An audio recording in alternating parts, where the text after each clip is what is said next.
ရေကြောက်ယောဂဆိုတာကကလေးတွေမှာအဖြစ်များဆုံးဖြစ်တတ်တဲ့ကူးစက်ယောဂတစ်မျိုးဖြစ်ပါတယ်။ပုံမှန်အားဖြင့်တော့စောင်းအကုံတွေကူးကာလတွေမှာရေကြောက်ယောဂကအဖြစ်များတတ်ကြပါတယ်။တိတိကျကျပြောရမယ်ဆိုရင်တော့မတ်လနဲ့ဧပြီလလောက်မှာယောဂကအဖြစ်များကြပါတယ်။တကယ်တော့ရေကြောက်ယောဂဆိုတာဟာ varicella zoster လို့ခေါ်တဲ့ DNA virus ပိုးတစ်မျိုးကြောင့်ဖြစ်ရခြင်းဖြစ်ပါတယ်။ရေကြောက်ယောဂဖြစ်ပွားသူစုစုပေါင်းရဲ့90%လောက်ကအသက်4နှစ်နဲ့10နှစ်ကြာကလေးငယ်တွေပဲအဖြစ်များဆုံးဖြစ်နေတယ်ဆိုတာကိုထူးခြားချက်အနေနဲ့မြင်တွေ့ရမှာဖြစ်ပါတယ်။ကျန်တဲ့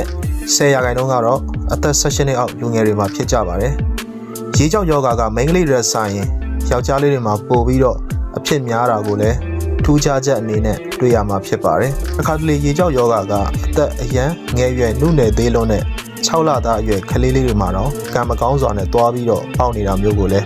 ထူးထူးခြားခြားမြင်တွေ့နေရပါသေးတယ်။ရေကြောက်ယောဂကတိတာထင်ရှားသောယောဂလက္ခဏာများကိုပွင့်လင်းမြင်သာမှုရှိစွာဖော်ပြပေးသောကူးစက်ယောဂတစ်မျိုးဖြစ်ပါတယ်။အဲ့ဒီရေကြောက်ယောဂရဲ့တိတာထင်ရှားသောယောဂလက္ခဏာတွေကတော့နံပါတ်1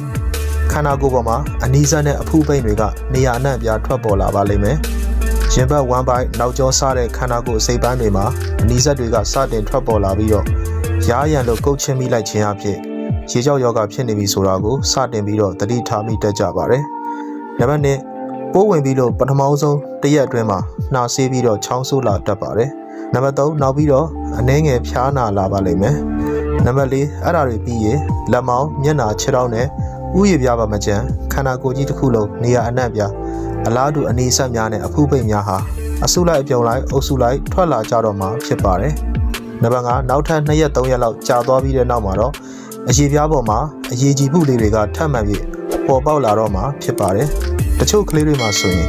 သူတို့ရဲ့အရေပြားပေါ်မှာအရေကြီးမှုလေးတွေကနာရီပိုင်းလောက်နဲ့တင်အများကြီးဖြစ်လာကြတာကိုလည်းထူးခြားချက်အနေနဲ့မြင်တွေ့ရမှာဖြစ်ပါတယ်။နံပါတ်6 varicella zoster လို့ခေါ်တဲ့ DNA virus ပိုးကူးစက်ခံရပြီးနောက်9ရက်အတွင်းအရေးကြီးမှုလေးတွေဟာတဖြည်းဖြည်းနဲ့6လာပါမယ်။နံပါတ်9ရက်ကျော်သွားတဲ့အခါမှာတော့အရေးကြီးမှုလေးတွေဟာအကုန်လုံးဒီပါ6လာကြပြီးတော့တဖြည်းဖြည်းချင်းကွာကြကုန်ပါလိမ့်မယ်။နံပါတ်10နောက်ဆုံးမှာတော့အမာရွတ်တွေပါမကြံတော့ဘဲနဲ့သူ့အလိုလိုကွယ်ပြောက်သွားပါလိမ့်မယ်။နံပါတ်9တခြားလက္ခဏာတွေကတော့ကိုပူခြင်းဖြစ်ပါတယ်။နံပါတ်10ခေါင်းကိုက်ခြင်းဖြစ်ပါမယ်။နံပါတ်11ချောင်းဆိုးခြင်းဖြစ်ပါမယ်။နံပါတ်12အပြင်းဖြားခြင်းဖြစ်ပါတယ်။နံပါတ်13ကြွက်သားများနာကျင်ခြင်းဖြစ်ပါတယ်။နံပါတ်14လဲချောင်းနာခြင်းဖြစ်ပါတယ်။နံပါတ်15နားကိုက်ခြင်းဖြစ်ပါတယ်။နံပါတ်16မလှုပ်ရှားခြင်းလောက်အောင်နှုံးချိနေခြင်းတို့ဖြစ်ပါတယ်။ဆက်လက်ပြီးတော့ရေကြောက်ယောဂကိုကူးစက်ခံရနိုင်ပုံများနဲ့ပတ်သက်ပြီးတော့အနည်းဆက်ဆုံးဖော်ပြပေးသွားမှာဖြစ်ပါတယ်။ကလေးတွေမှာအရေးကြီးမှုမပေါ်ခင်ယောဂပြိုးစအချိန်ကကူးစက်မှုအမြန်ဆုံးဖြစ်ပါတယ်။ပြန်မြအားဖြင့်အနီးစပ်ထွက်ပြီးနောက်ထပ်9ရက်ကြာမှာနောက်ထပ်တဦးစီတို့ယောဂကူးစက်ခံရဖို့အခွင့်အလမ်းများပါတယ်။အဓိကကူးစက်ပုံကတော့လေထဲကနေတဆင့်ကူးစက်ခြင်းဖြစ်ပါတယ်။ယောဂရှိနေတဲ့ကလေးကချောင်းဆိုးလိုက်ခြင်းနှာချေလိုက်ခြင်းဖြင့်သူ့ရဲ့အသက်ရှူလမ်းကြောင်းမှာထွက်ပေါ်လာသောအရည်အမှုန့်နဲ့ droplets လို့ခေါ်တဲ့အဆက်လေးတွေကနေတဆင့်ကူးစက်ပါတယ်။ရေကြောက်တွေရဲ့အနီးစပ်တွေနဲ့အရေးကြီးမှုတွေကထွက်လာတဲ့အရည်တွေထဲမှာ virus ပိုးတွေအများကြီးပဲပါဝင်နေပါတယ်။အဲဒါကြောင့်မလို့ယောဂပိုးရှိသူနဲ့ခန္ဓာကိုယ်ချင်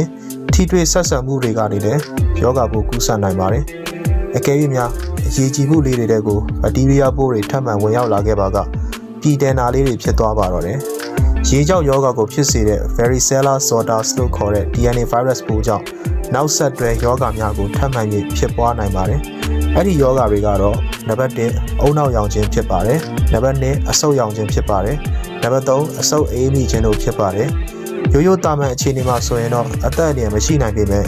ခုခံအားကျဆင်းနေတဲ့ကလေးငယ်များကြောက်ကပ်ရောင်ယောဂရှိနေတဲ့ကလေးများသွေးကင်ဆာယောဂရှိနေတဲ့ကလေးများစတီရိုက်လို့ခေါ်တဲ့ကိုလက်စထရောအခြေပြုအယောင်ကျဆေးတွေကိုတောက်နေရပြီးခုခံအားကျဆင်းနေသောကလေးများအဲ့ဒီလိုယောဂမျိုးနဲ့ကျန်းမာရေးချို့ယွင်းချက်များရှိနေတဲ့ကလေးတွေမှာဆိုရင်ရေကြောက်အနာဖုလေးတွေကပြည်တန်နာအဖြစ်သို့ပြောင်းလဲသွားတဲ့အခါမှာကလေးတွေအတွက်အသက်အန္တရာယ်ရှိလာနိုင်ပါတယ်။ရေကြောက်ယောဂနဲ့ပတ်သက်ပြီးတော့ပြောမယ်ဆိုရင်ပြောစရာတွေကြံရှိနေပါသေးတယ်။ဒါပေမဲ့ဗီဒီယိုအရန်ရှည်သွားမှာဆိုလို့ဒီဗီဒီယိုကိုဒီနေရာမှာကျွန်တော်အပိုင်း1နေနဲ့ရန်နာခြင်းပါတယ်။နောက်ထပ်လာမယ့်အပိုင်း1ကိုနောက်ထပ်လာမယ့်ဗီဒီယိုမှာကျွန်တော်ဆက်လက်ပြီးတော့တင်ဆက်ဖော်ပြပေးသွားမှာဖြစ်ပါတယ်။ဒီဗီဒီယိုကိုအစကနေပြီးဆုံးသည့်အထိအားပေးကြည့်ရှုသွားခဲ့ကြတဲ့လူကြီးများကလည်း